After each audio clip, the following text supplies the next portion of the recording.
Hello everyone. So let's start our topic. Today our topic is synthesis of graphene and its application. Before starting the whole process, we need to study graphene structure and its properties. So continue with the next slide. To explain further, first of all we introduce the graphene. What is a graphene? A single layer of carbon atoms arranged in a hexagonal lattice. 2D material with exceptional properties. The key points are high electrical conductivity, high thermal conductivity, high mechanical strength, and optical transparency. So as we see, we have a structure of graphene in front of us.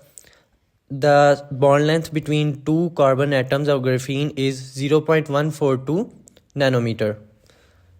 Both carbon atoms are connected through a molecular bond. So here we have a second slide, the challenges in graphene synthesis. As we all know, it is a challenging situation for synthesis of graphene. There are some traditional methods: mechanical exfoliation, chemical vapor deposition, which is high cost and complex setup. And the third one is chemical reduction. It also leads to environmental concerns. So what will be the need for alternative precursors? It must be cost effective, environmentally friendly, and produces a scalable production, which is our first priority. To explain further, let's start from graphene synthesis methods. Graphene synthesis is a huge field which has been studied for years. There are many different ways to synthesize graphene, although every method have its own advantages and disadvantages. Some of them are discussed below. Now we are going to discuss the graphene's synthesis first method, which is chemical vapor deposition (CVD). In this process, we grow graphene on a metal substrate using a hydrocarbon gas. Then transfer the graphene to a desired substrate. Its advantages are large area graphene. We obtain large area of graphene, controllable thickness and doping. The disadvantages of chemical vapor deposition (CVD) are it requires specialized equipments and potential for contamination. Here is the second method of graphene synthesis, which is epitaxial growth. In this, we can grow graphene on a single crystal substrate. To control the growth, we can use epitaxy. The advantages of epitaxial growth are we can get high quality graphene and well-defined crystal structure is formed.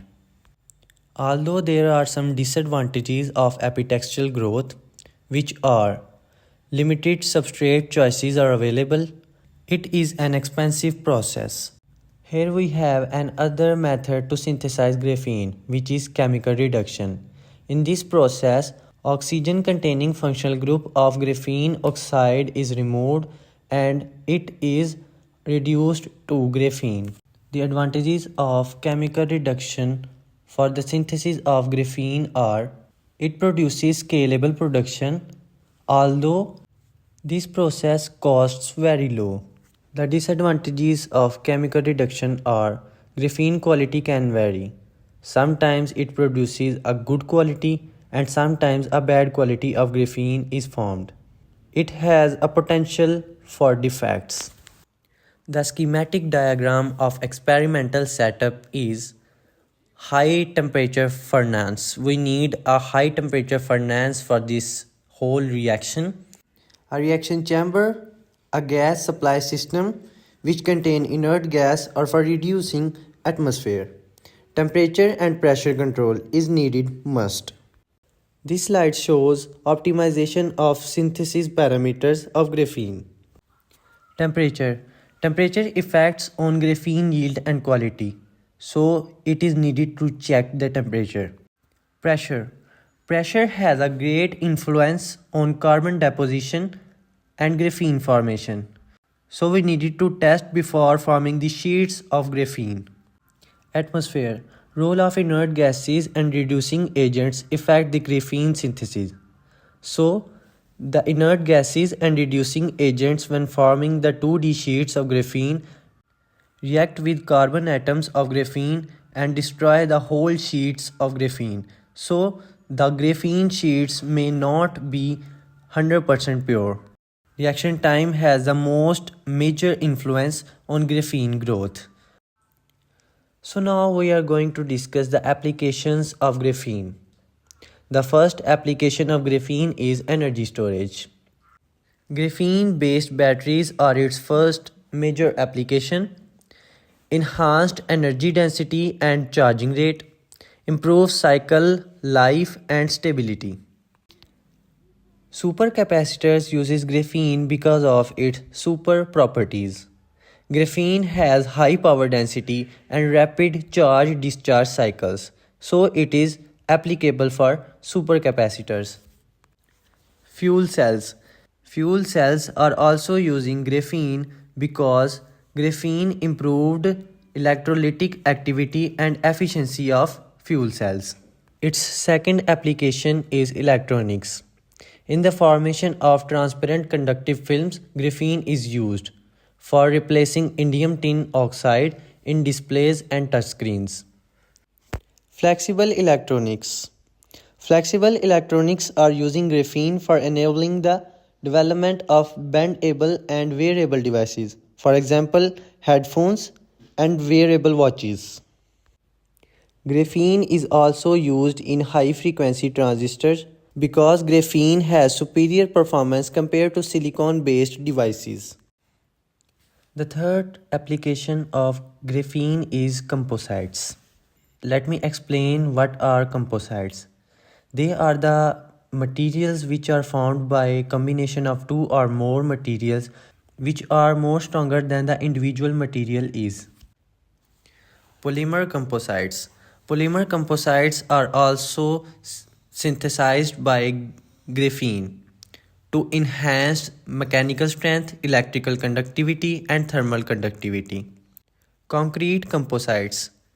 Concrete composites are also synthesized by graphene because graphene improved durability, self-healing properties, and electrical conductivity.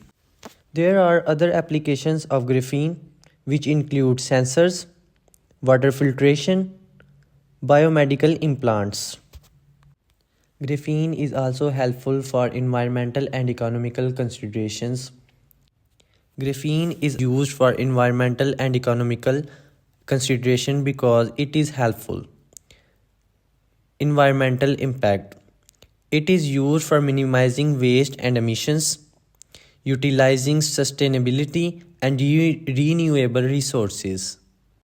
Economical viability is cost-effective production methods, scalability, and mass production potential. Now I am going to discuss future research directions. For developing large-scale production methods, it is needed roll-to-roll processing and continuous flow synthesis. In future, graphene is helpful in exploring novel applications like quantum computing, spintronics, and biomedicine. Further, in future it is needed to improve graphene quality and control. For example, precise control over layer number and defects. After the study of whole topic of graphene synthesis, the conclusion of this topic is graphene synthesis is a rapidly evolving field. There are many different methods for synthesizing graphene. Each method has its own advantages and disadvantages. The choice of synthesis method depends on the desired application. What type of application is needed and what type of synthesis method we can use. Well, this was the topic. Hope you all understand. Thank you.